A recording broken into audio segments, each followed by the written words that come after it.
ये वाकया हमें पंजाब के शहर बहावलपुर से हमारे एक सामे काशिफ साहब ने भेजा है। ये उनके एक करीबी दोस्त के साथ पेश आया जिन्होंने यह कहानी खुद उन्हें सुनाई थी।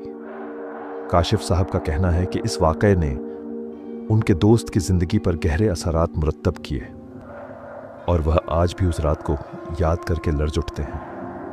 हम उनकी शिनाख्त को पोशीदा रखते हुए उनकी इजाज़त से यह नाकाबिल ए यकीन और रोंगटे खड़े कर देने वाली कहानी आप तक पहुंचा रहे हैं। बिस्मिल्लाह अर्रहमान अर्रहीम।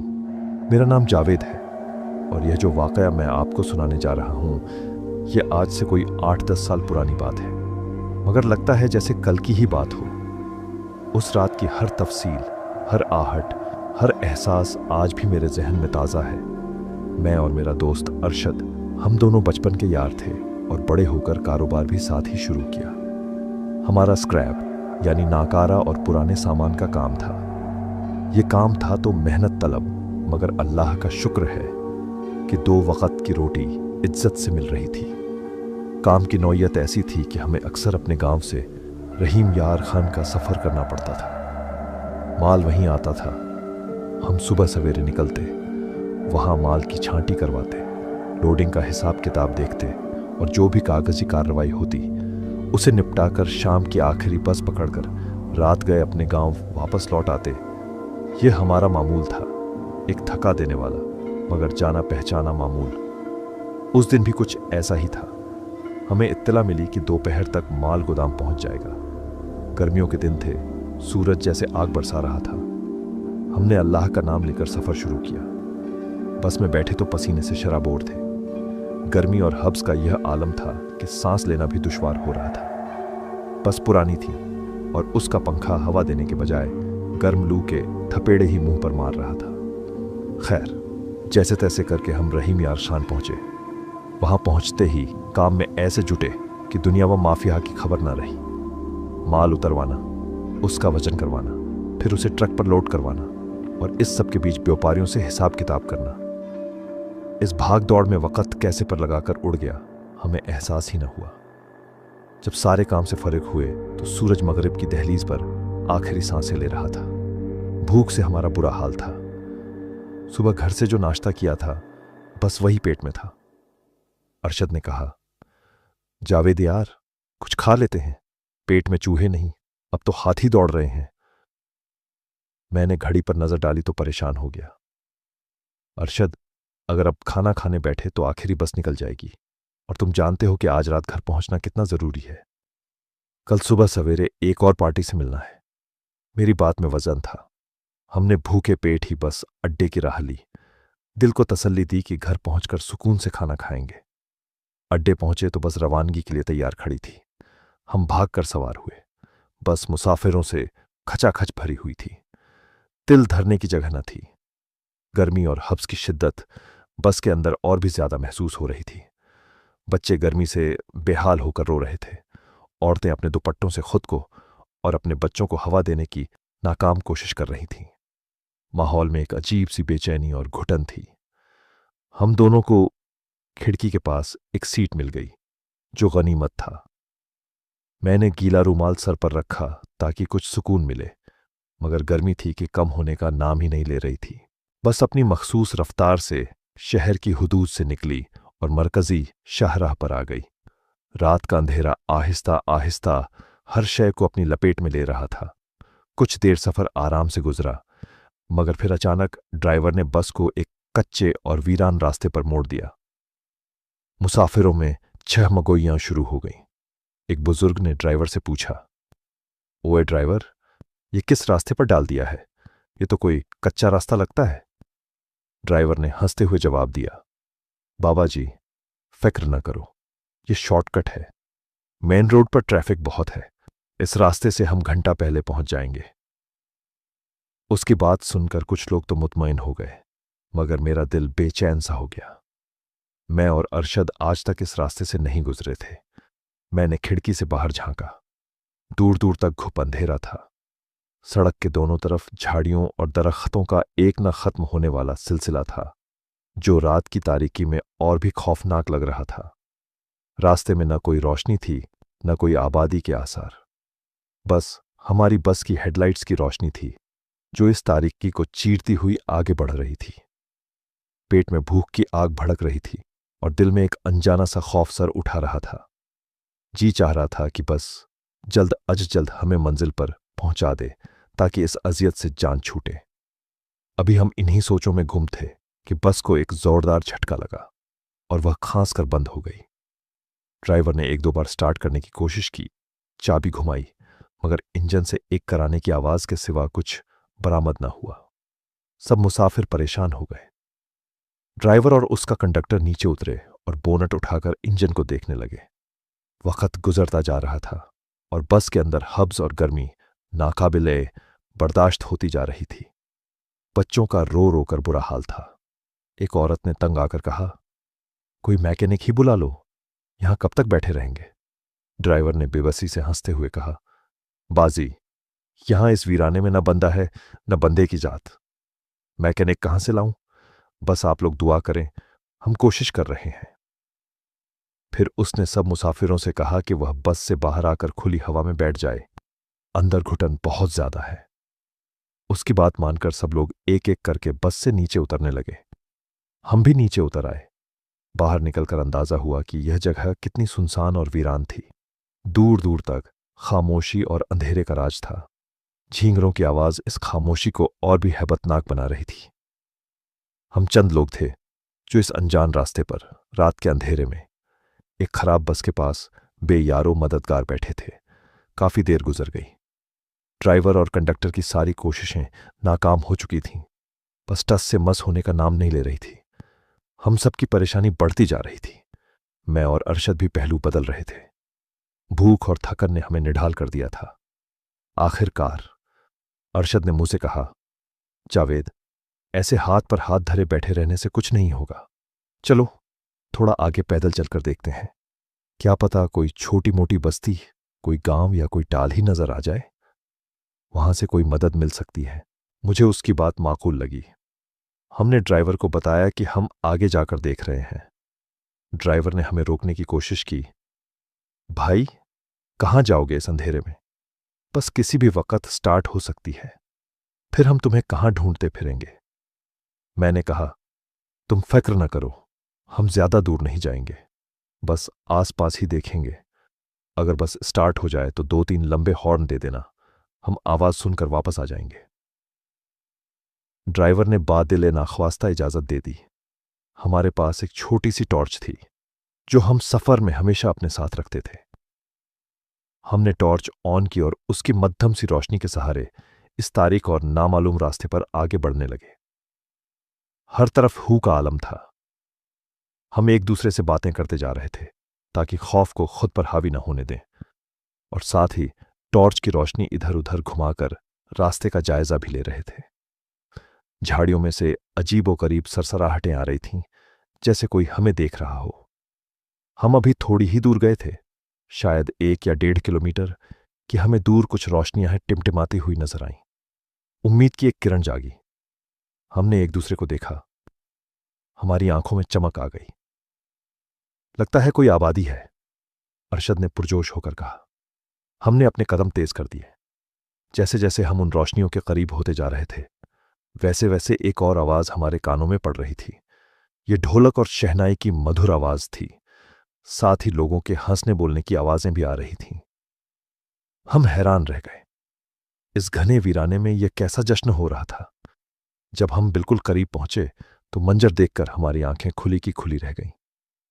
वहां एक बहुत बड़ा शामियाना लगा हुआ था जिसे रंग बिरंगी रोशनियों से सजाया गया था। सैकड़ों लोग जमा थे, मर्द, औरतें और बच्चे, सब बेहतरीन लिबास में मलबूस थे। ऐसा लग रहा था जैसे किसी बहुत बड़े रईस के घर शादी की तकरीब हो। अरशद ने मेरे कान में कहा, यार जावेद, ये तो कोई शादी हो रही है। यकीनन पास में कोई बड़ा गांव या कस्बा है, वरना इस वीराने में कौन इतनी बड़ी तकरीब करेगा। उसकी बात में दम था। हम थोड़ा और करीब गए। एक अजीब सी खुशी और तजस्सुस हमारे अंदर था।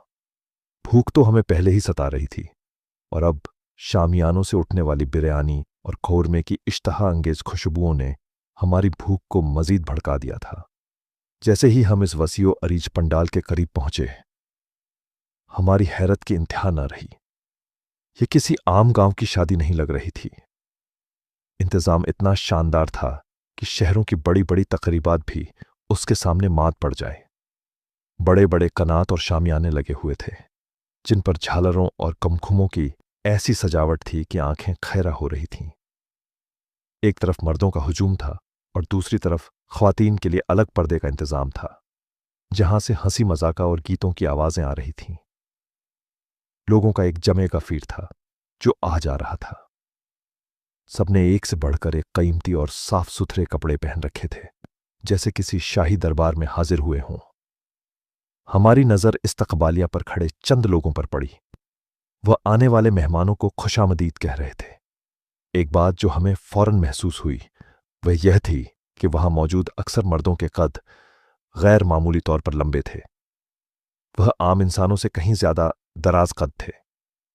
उनके चेहरे मोहरे भी कुछ अजीब थे, नुखूश तीखे और आंखों में एक अनजानी सी चमक थी।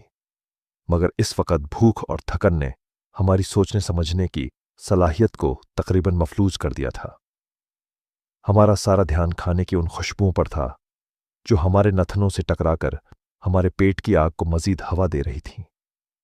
हम झिझकते हुए उनकी तरफ बढ़े। उनमें से एक शख्स, जो गालिबन मेजबान था और सबसे ज्यादा वजीह और लंबा था, उसने हमें देखकर मुस्कुराया। उसकी मुस्कुराहट दोस्ताना थी, मगर उसकी आंखों में कुछ ऐसा था जिसे मैं समझ न सका।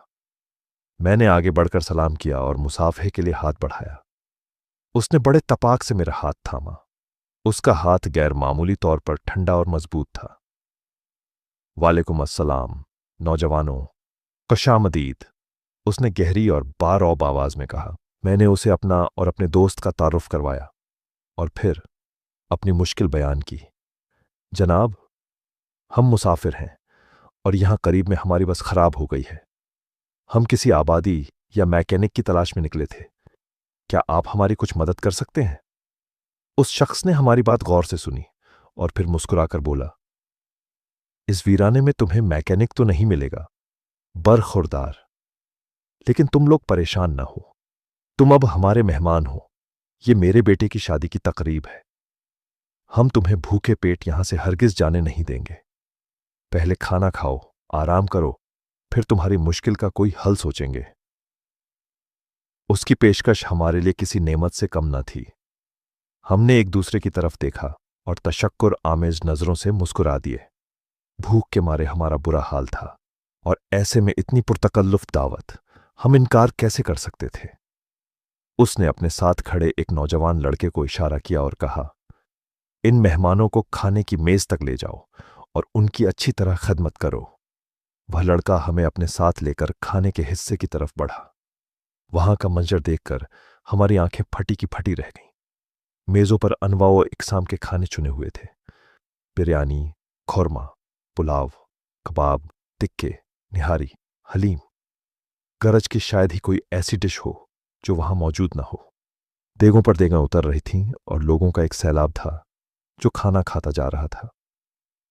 खाने की मिकदार और लोगों की तादाद देखकर ऐसा लगता था जैसे पूरे झिल्ले को दावत दी गई हो। हमने भी प्लेटें उठाईं और अपनी पसंद के खाने प्लेटों में डालने लगे। पहला लुकमा मुंह में रखा तो जैसे रूह तक सैराब हो गई। ऐसा लजीज खाना हमने जिंदगी में पहले कभी नहीं खाया था। हर डिश का जायका बेमिसाल और मुनफरिद था। हम भूख की शिद्दत में सब कुछ भूल गए और बस खाने पर टूट पड़े। खाते हुए मैंने एक और अजीब बात नोट की। जब हम बस के पास थे तो शदीद गर्मी और हब्स से हमारा बुरा हाल था। पसीना था कि रुकने का नाम ही नहीं ले रहा था। लेकिन जैसे ही हम इस तकरीब की हुदूद में दाखिल हुए, मौसम यकसर तब्दील हो गया था। न गर्मी थी न हब्स, बल्कि एक खुशगवार ठंडक का एहसास हो रहा था। हवा में हल्की हल्की खुनकी थी और फूलों की महक रची हुई थी। हालांकि वहां न कोई पंखा नजर आ रहा था, न ही कोई एयर कूलर। यह बात बहुत अजीब थी, मगर इस वक्त भूख की शिद्दत में हमने इस पर ज्यादा ध्यान नहीं दिया। हमने यह भी देखा कि वहां मौजूद हर शख्स बहुत ज्यादा मिकदार में खाना खा रहा था। लोग प्लेटें भर भर कर ला रहे थे और मिनटों में छट कर जाते, फिर दोबारा भर लाते। यह एक गैर मामूली बात थी। मगर फिर हमने खुद को तसल्ली दी कि शायद हमने भी तो आज भूख में हद से ज्यादा खाया है। हो सकता है यह लोग भी दूर दराज से सफर करके आए हों और भूखे हों। पेट भरकर खाना खाने के बाद हम मीठे की तरफ बढ़े। वहां भी गुलाब जामुन, जलेबी, खीर, कुल्फी और तरह तरह की मिठाइयों का अंबार लगा हुआ था। हमने जी भरकर मीठा भी खाया। ऐसी लजीज मिठाइयां हमने पहले कभी नहीं चखी थीं। जब हम पूरी तरह सैर हो चुके तो हमें अपनी बस और घर की फिक्र सताने लगी। हम वापस उसी इस्तकबालिया पर खड़े मेजबान के पास आए और उनका शुक्रिया अदा करते हुए जाने की इजाजत मांगी। जनाब, आपकी मेहमान नवाजी का बहुत बहुत शुक्रिया। अल्लाह आपको जज़ा ए खैर दे। अब अगर इजाजत हो तो हम चलें। हमारे साथी मुसाफिर परेशान हो रहे होंगे। उस शख्स ने एक बार फिर उसी पुरअसरार मुस्कुराहट के साथ हमें देखा और कहा, जरूर जरूर, हमें खुशी हुई कि आप हमारी खुशी में शरीक हुए। अल्लाह आपका सफर आसान करे। हमने उनसे इजाजत ली और वापसी की राह ली। जैसे ही हम पंडाल की रोशनियों से दूर हुए और दोबारा उसी कच्चे रास्ते की तारीकी में आए, गर्मी और हब्स ने हमें फिर से अपनी लपेट में ले लिया। यह तब्दीली इतनी अचानक और वाजह थी कि अब उसे नजरअंदाज करना मुमकिन नहीं था। अरशद ने चलते चलते कहा, जावेद, तुमने एक बात नोट की? उस शादी वाली जगह पर मौसम कितना खुशगवार था। न गर्मी थी न घुटन। और जैसे ही हम वहां से निकले हैं फिर वही हाल हो गया है। हालांकि हम बस 2-3 किलोमीटर ही तो दूर आए हैं। ये बात तो मैंने भी शिद्दत से महसूस की थी। मैंने कहा, हां यार, मैं भी यही सोच रहा था। बहुत अजीब बात है। मगर इस वक्त घर जाने की ऐसी जल्दी थी कि हमने इस पर ज्यादा गौर नहीं किया। अरशद फिर बोला, देखा, दाने दाने पर लिखा है खाने वाले का नाम। आज हमारा रिज़्क इस बेगानी शादी में लिखा था। भला कौन सोच सकता था कि इस वीराने में हमें ऐसा शाही खाना मिलेगा। मैंने भी उसकी हां में हां मिलाई। यकीनन ये तो अल्लाह का ही करम है। हम बातें करते करते बस के करीब पहुंचे। दूर से हमें बस की हेडलाइट्स जलती हुई नजर आईं। हमें देखकर ड्राइवर ने 2-3 हॉर्न दिए। हमने हाथ हिलाकर जवाब दिया कि हम पहुंच गए हैं। जैसे ही हम करीब पहुंचे, बस के इंजन के स्टार्ट होने की आवाज आई। हमने अल्लाह का शुक्र अदा किया कि चलो, ये मुसीबत तो टली। जैसे ही हम बस में सवार हुए, ड्राइवर ने तंजिया लहजे में पूछा, हां भाई, मिल गया कोई मैकेनिक? मैं न कहता था कि इस वीराने में वक्त जाय करने के अलावा कुछ नहीं मिलेगा। हम दोनों मुस्कुराए। अरशद ने बड़े फख्र से जवाब दिया, मैकेनिक तो नहीं मिला उस्ताद, लेकिन वहां एक शादी की तकारीब में ऐसा खाना खाकर आ रहे हैं कि मुद्दतों याद रहेगा। ये सुनना था कि ड्राइवर और बस में मौजूद दीगर मुसाफिर हैरत से हमें देखने लगे। ड्राइवर हंसा, यहां और शादी? ओ भाई, ये घना वीराना है, यहां कौन शादी करेगा? लगता है भूख से तुम्हारा दिमाग चल गया है। मैंने उसकी बात पर जोर देते हुए कहा, अरे नहीं भाई, हम सच कह रहे हैं। ऐसी खिलकत थी वहां, इतने लोग थे और क्या शानदार खाने थे। मिठाई की तो बात ही ना पूछो, अभी तक लज्जत मुंह में घुली हुई है। अल्लाह का करना देखो, मैकेनिक तो नहीं मिला, मगर हमारा रिज़्क वहां लिखा था, सो हम पहुंच गए। हमारी बात सुनकर बस में मौजूद दूसरे मर्द और औरतें भी हैरान रह गईं। सबका यही ख्याल था कि इस अंधेरी रात में इतने वीरान और सुनसान इलाके में आकर कोई शादी की तकरीब क्यों मुनक्किद करेगा। हम अपनी बात पर अड़े हुए थे कि शादी थी और हम खाना खाकर आ रहे हैं। अब बात जरा तूल पकड़ गई। कंडक्टर, जो एक होशियार लड़का था, उसने एक सवाल पूछा जिसने हमें सोच में डाल दिया। वह बोला, साहब, ये बताओ, अगर वहां इतने लोग थे तो वह किस सवारी में आए थे? वहां तो कोई बस, कोई कार, कोई ट्रैक्टर ट्राली कुछ भी खड़ा नजर नहीं आया। अब हम वाकई घबरा गए। वाकई हमने इस बारे में तो सोचा ही नहीं था। वहां सैकड़ों लोग थे, मगर किसी किस्म की कोई सवारी, हत्ता कि एक मोटरसाइकिल भी मौजूद नहीं थी। कंडक्टर का सवाल एक तीर की तरह हमारे जहनों में पैवस्त हो गया था। हमने एक दूसरे की तरफ देखा। हमारे चेहरों पर हवाइयां उड़ रही थीं। उसकी बात 100% दुरुस्त थी। इतनी बड़ी तकरीब, सैकड़ों मेहमान, मगर वहां पार्किंग के नाम पर एक गाड़ी तो दूर, एक साइकिल तक खड़ी नहीं थी। यह कैसे मुमकिन था? क्या वह सब लोग पैदल चलकर इस वीराने में आए थे? यह ख्याल ही मुज़हका ख़ेज़ था। हमारे पास इस बात का कोई जवाब नहीं था। हमारी खामोशी देखकर बस में मौजूद मुसाफिरों को और भी यकीन हो गया कि हम या तो मजाका कर रहे हैं या फिर भूख और गर्मी की वजह से किसी वहम का शिकार हो गए हैं। इतने में पिछली सीट पर बैठे एक साहब, जो काफी देर से हमारी गुफ्तगू सुन रहे थे, खड़े हुए और बोले, चलिए साहब, अगर ऐसी बात है तो हमें भी इस शादी में ले चलिए। यूं आपकी बात की तस्दीक भी हो जाएगी और हम भी इस शाही खाने से लुत्फ अंदोज हो जाएंगे। उनकी बात सुनकर दो चार और आवाजें बुलंद हुईं।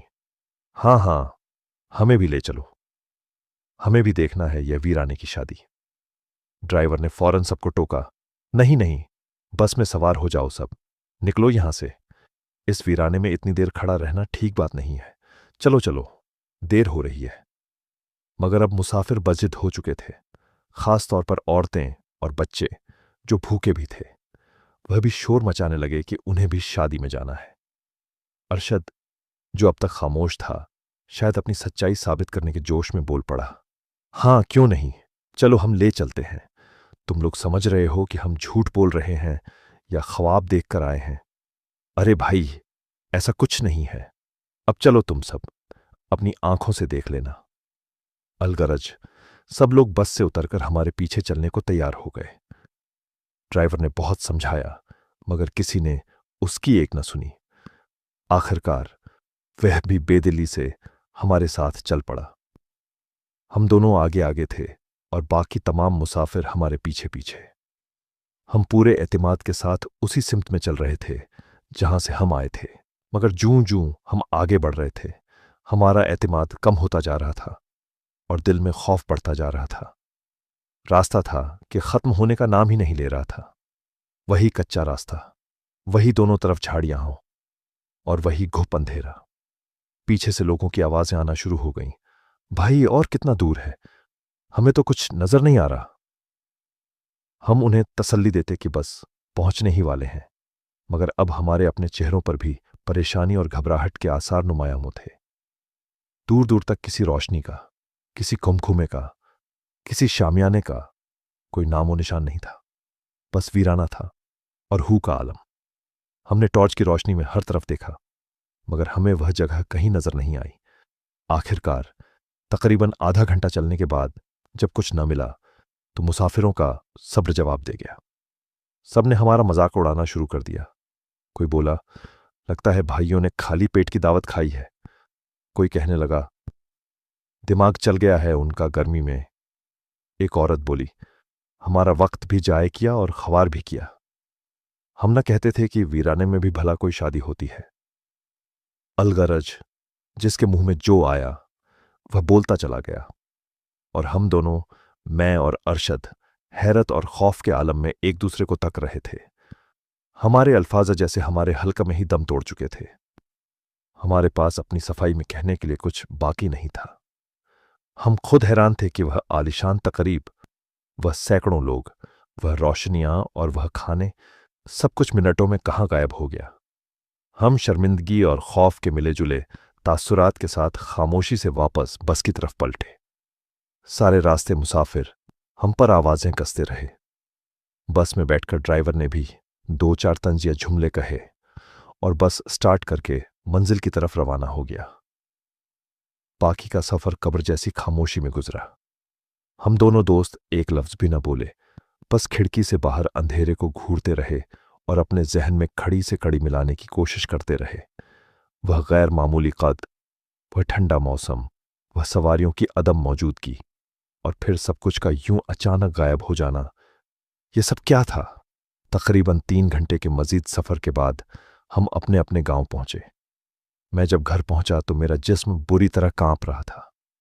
ऐसा लग रहा था जैसे शदीद बुखार चढ़ गया हो। मेरे पूरे बदन में, खास तौर पर जोड़ों में शदीद दर्द हो रहा था। ऐसा मेरे साथ पहले कभी नहीं हुआ था। हम सफर और मेहनत मशक्कत के आदी थे, मगर इस दफा मेरी हालत बहुत अजीब थी।